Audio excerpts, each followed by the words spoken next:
Hello everyone, it's me and welcome back to my YouTube channel Fantasy Story. So, आज हम अपने वांगशन fair of happiness के next part को explain करने जा रहे हैं। होप आज का पार्ट आप लोगों को पसंद आएगा। अगर पसंद आए तो प्लीज़ मेरे वीडियोस को लाइक कमेंट करना मत भूलिएगा और मेरे चैनल को भी सब्सक्राइब कर दीजिएगा। तो चलिए हम आज का पार्ट शुरू करते हैं। तो लास्ट पार्ट में हमने देखा था कि चिरेन कहता है वो बात अलग है कि हम शिजी से बहुत प्यार करते हैं, पर शिजी को माँ का प्यार मिलना भी तो जरूरी है ना। तो शिजन उससे कहता है कि हाँ, माँ का प्यार माँ का होता है, लेकिन अब जब माँ का प्यार चाहिए तो इसके लिए कहाँ से लेके आएंगे मम्मी जो इसे प्यार करेगी। तो जैसे ही चिरेन अपनी आंखें क्लोज करके लंबी सांस लेते हुए कहता है तुम सब के सब एक नंबर के नालायक हो। मेरा कहने का मतलब था वांग जी के लिए लड़की देखकर आए हो। ये सुनकर तो वो सारे के सारे लोग एकदम से फ्रीज हो जाते हैं, मानो वो लोग कभी उस जगह से हिले भी ना हो। पहले तो बेचारे का खाना गले से नीचे उतर नहीं जा रहा था, इस बार तो उसका खाना गले में फंस जाता है और अपने मन में कहता है ग्रैंडपा, ऐसे तो जो डैड का प्यार भी मिल रहा है ना वो भी नहीं मिलेगा, क्या कर रहे हो। तो शिजिन एकदम से शॉक होती हुई कहता है इसका मतलब जब मैंने आपसे सुबह बात की थी उसके बाद आप गए थे तो वांग जी के लिए लड़की देखने गए थे। तो चिरेन कहता है हाँ। तो शिजिन अपने मन में कहता है शिजिन तूने चाचा जी को बताकर गलती कर दी। एक्चुअली शिजिन को लग रहा था कि चाचा जी गलत न समझे कि वांग जी विभीषण का साथ दे रहा है। तो उनके चाचा को तो लगता था कि विभीषण एक क्रिमिनल है, तो वो चाचा जी को ये बात बता देता है कि वांग जी उसे पसंद करता है। शिजिन को लगता है कि शायद वांग जी कभी ये बात खुद उसके अंकल से कह ही नहीं पाएगा। तो वो खुद चिरेन के पास जाकर कहता है चाचा जी वांग जी उसे पसंद करता है, इसीलिए उसने विभीषण का साइड लिया था। तब चिरेन उसे गुस्से में कहता है मतलब तुम्हें भी ये सब पता था। और चिरेन गुस्से में वहां से निकल जाता है। शिजिन को लगा था कि वो वांग जी की हेल्प कर दे, क्योंकि वांग जी तो कभी बोलेगा नहीं सामने से। और शिजिन अभी भी अपने मन में यही बोलने जा रहा था सच में बहुत बड़ी गलती कर दी मैंने, तो अपने छोटे भाई की हेल्प करने के लिए चाचा को बताया था। मुझे लगा वो वांग जी को समझेंगे, पर मुझे क्या पता था वांग जी के लिए वो तो लड़की देखकर आ जाएंगे। और वांग जी की ओर देखने लगता है। तभी वांग जी एकदम से सीधा कह देता है चाचा जी मुझे शादी नहीं करनी। तो चिरेन गुस्से में उसकी ओर देखते हुए कहता है वांग जी तुम्हें शादी करनी पड़ेगी तो पड़ेगी। तो वांग जी कहता है पर मैं नहीं करना चाहता अंकल। तो चिरेन कहता है पर क्यों। वांग जी चुप हो जाता है और फिर वो शिजिन की तरफ देखते ही कहता है मेरे से पहले ब्रदर की शादी होनी चाहिए ना। शिजिन अपने मन में कहता है अगर तुम्हें शादी नहीं करनी तो बेकार में मेरे गले क्यों पड़ रहे हो। तो चिरेन कहता है शिजी को माँ का प्यार मिलना चाहिए इसलिए तेरी शादी करवा रहे हैं। तो वांग जी कहते हैं ब्रदर को भी करवा दीजिए, उनके भी बच्चों को माँ का प्यार मिल जाएगा। तो चिरेन कहता है तेरे पास तो बेटा शिजी है, उसके पास कौन है जो उसकी शादी करवा देंगे। तो वांग जी कहता है आप ब्रदर की शादी करवा के तो देखिए, इसके बच्चे भी हो जाएंगे। तो चिरेन इससे कहता है कोई जरूरत नहीं है इसकी शादी करवाने की, मैं तुम्हें लड़की की फोटो भेज रहा हूँ और हाँ मुझे 24 घंटे में तुम्हारा जवाब चाहिए और मुझे जवाब सिर्फ हाँ में ही चाहिए। वांग जी अपने मन में कहता है माफ कर दीजिएगा अंकल, पर मैं ये शादी नहीं करूँगा, सिवाय विंग के अलावा किसी और से तो बिल्कुल भी नहीं।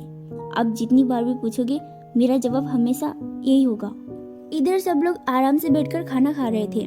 तभी जिनलिन को मस्ती करने की सोचता है तो वो वेनिंग की तरफ देखते हुए कहता है अब तक की स्टोरी तो बहुत अच्छी थी, चलो अब आगे की सुनाओ। वेनिंग उससे एक कंफ्यूज लुक से कहता है कौन सी कहानी। तो जिनिन कहता है अरे वो याद कीजिए बहुत अच्छा है ना। तो वेनिंग उससे कहता है तुम कहना क्या चाहते हो, मुझे अच्छे से समझ नहीं आया। तो सब लोग जिनलिन और वेनिंग की ओर देखने लगते हैं। तो जिनलिन थोड़ा सा और ड्रामा करते कहता है आप चाहती हो कि मैं सबको बता दूं सच में। तो जिनजिशन कहता है भला ऐसी कौन सी बात है जो तुम लोगों को हमें नहीं बताना चाहते। तो जिनलिन फिर से वेनिंग से कहता है बता दूं। वेनिंग को समझ नहीं आता कि वो क्या कह रहा है, तो वो कहता है हाँ ठीक है बता दो। उसे लगता है कि जिनलिन कोई अपनी स्टोरी सुनाएगा, पर बेचारे को ये थोड़ी ना पता था कि वो उसी की स्टोरी बना के सुना देगा। तो जिनलिन सबसे कहने लगता है वो ना ये अपनी स्टोरी सुना रहे थे। वेनिंग उसकी तरफ देखते हुए कहता है मेरी स्टोरी, मैंने तुम्हें स्टोरी सुनाई थी। तब जिलिन कहता है याद कीजिए थोड़ी देर पहले। वेनिंग को कुछ समझ नहीं आ रहा था कि ये बोले क्या जा रहा है। तो वेंग कहता है अच्छा कौन सी स्टोरी सुना रहा था। तो जिलिन कहता है क्रश की। इन्होंने मुझे बताया था कि एक दिन ये बस में जा रहे थे, तभी इनको सीट नहीं मिला, पर एक जगह पे सीट दिखा, पर वहाँ पे एक लड़का बैठा हुआ था। उन्होंने उनसे बैठने के लिए पूछा, पर उसने नहीं दिया, और अचानक गाड़ी रुकी और वो उनके ऊपर गिर गए। ये सुनकर सब अपनी आंखें बड़ी बड़ी करते कहते क्रश, और सब लोग वेनिंग की ओर देखने लगते हैं। उनमें से 2 लोग देख कम और गुड़ ज्यादा रहे थे, वो और कोई नहीं, विंग और वेंचिंग थे। तो वेनिंग डरते हुए कहता है, मुझे नहीं पता ये क्या बोले जा रहा है। तो जिनलिन और भी बड़ा चढ़ाकर कहता है, और क्रश तो ओल्ड स्टोरी है, इन्होंने मुझे इसे आगे का भी बताया था, इनका बॉयफ्रेंड भी है, और इन्होंने बताया कि वो बहुत ज्यादा हैंडसम और क्यूट है। वेंचिंग और विंग दोनों एक साथ वेनिंग की ओर देखते हुए कहते, ओ सच में, तो वो हैंडसम भी है और क्यूट भी। तभी जेंसा कहता है, झूठ बोल रहा है वो।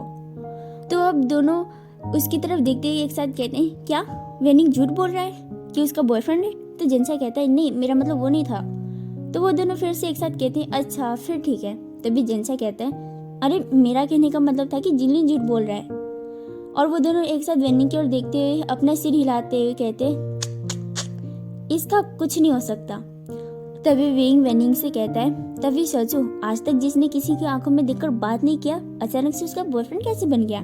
तो वेंचिंग कहती है, सोचा था फाइनली किसी को तो पटाया इसने, लेकिन नहीं, इसे कुछ नहीं होता। तो जेंसा उसकी ओर देखते ही कहता है, तुम्हें देखकर तो नहीं लग रहा था कि तुम खुश थी। तो वेंचिंग कहती है, वो क्या है कि मेरी खुशी जाहिर करने का तरीका थोड़ा अलग है ना। तो जिनलिन जेंसा से कहता है, मामा जी आपको बताना जरूरी था कि मैं प्रैंक कर रहा हूँ, थोड़ी देर रुक नहीं सकते थे क्या? तो जिनजिशन जिनलिन के सिर पर मारते ही कहता है, खाना खा ले पहले। यानली विंग की ओर देखते हुए कहती है, आशिन क्या तुम्हारी कोई गर्लफ्रेंड है?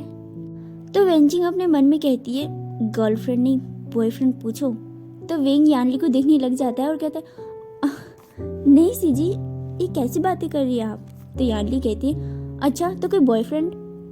तो वेंचिंग अपनी आंखें बड़े बड़े करते धीरे से बोलती है, क्या इतनी जल्दी सुन लिया क्या मेरी बात? मैं तो मन में बोल रही थी ना। तो यानली की बातें सुनकर विंग ब्लश करने लगता है। तो जेंसा उसे कहता है, अगर होगा ना तो तुम्हारे टांगे तोड़ दूंगा। तो विंग जेंसा को देखने लग जाता है और थोड़ा गुस्सा होते हुए कहता है, क्यों, तुम्हारी भी तो थी वेंचिंग, मैंने तो कुछ नहीं बोला था ना। अचानक से ये सुनकर सब रुक जाते हैं। जेंसा की तो सांसें रुक जाती है और वेंचिंग की भी। विंग को याद आता है कि अभी उसने क्या बोल दिया, और वो सब लोगों की एक एक कर कर उनके रिएक्शन देखने लग जाता है।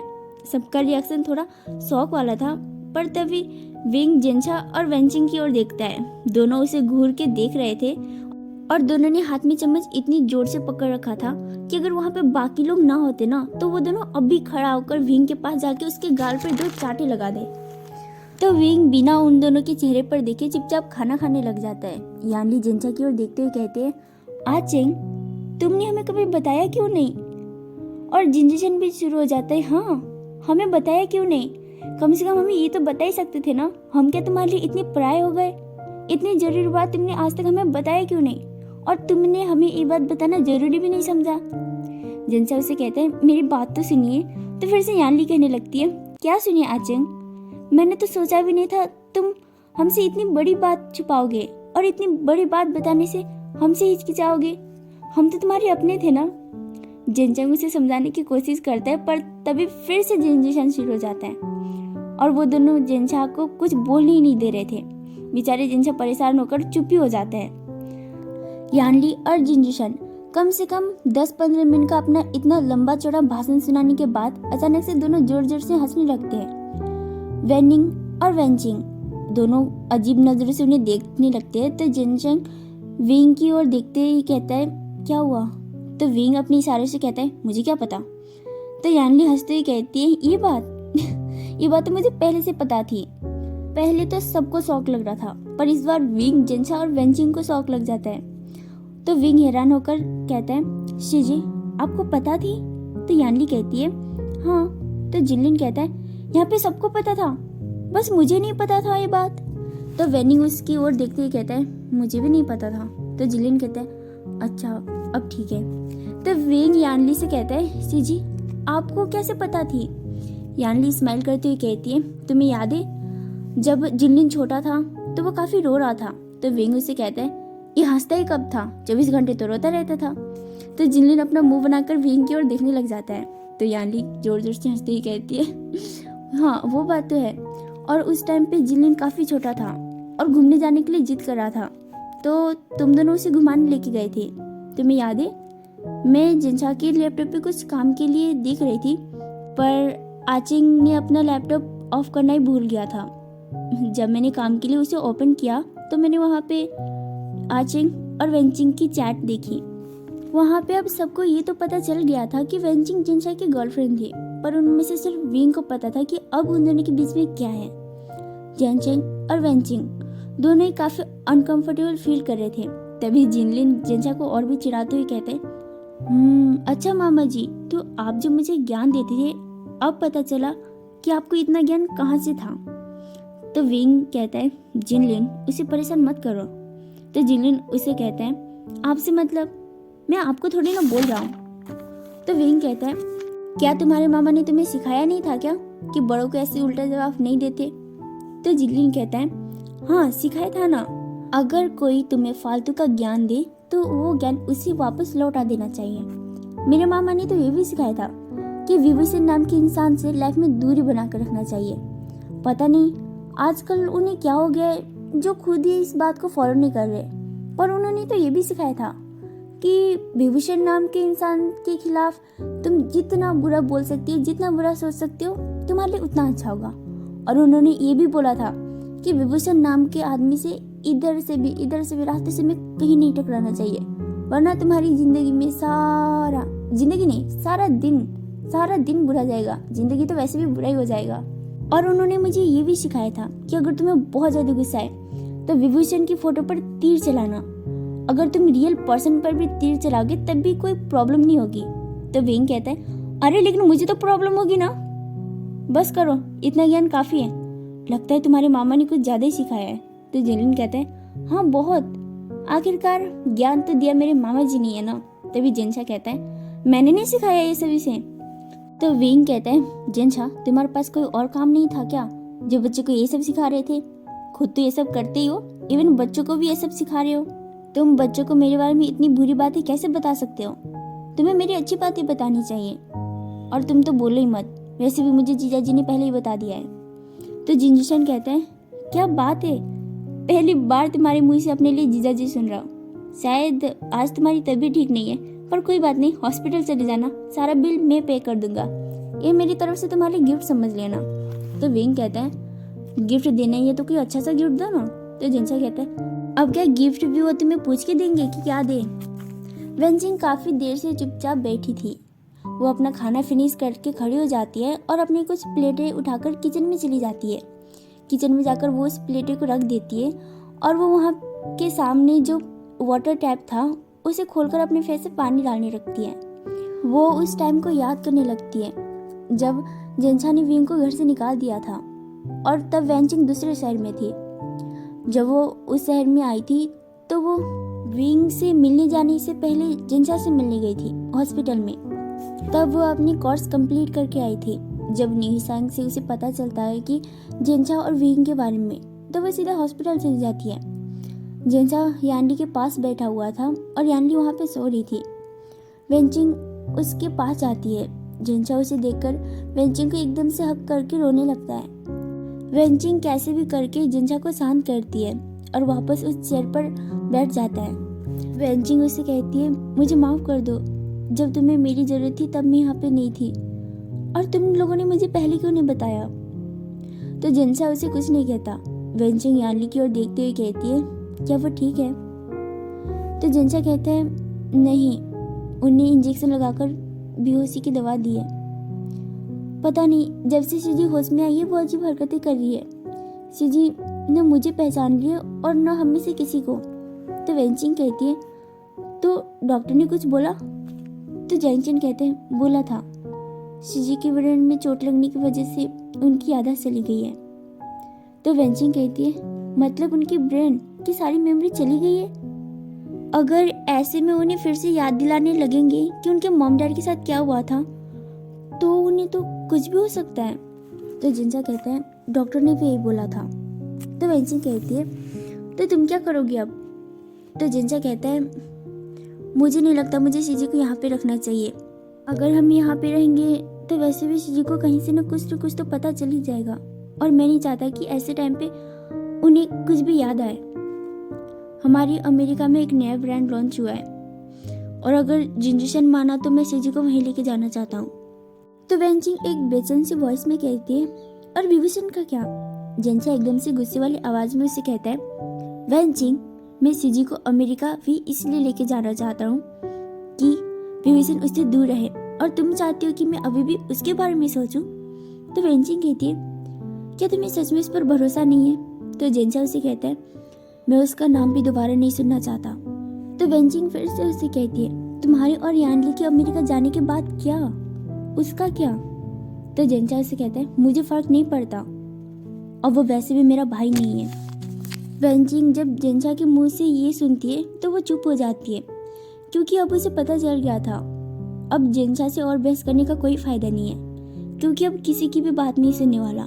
2 मिनट के लिए वो ऐसे ही शांत रहती है, और फिर वो उस साइलेंट को तोड़ते हुए जिंचा की आंखों में देखकर कहती है ठीक है, फिर विंग मेरे साथ रहेगा।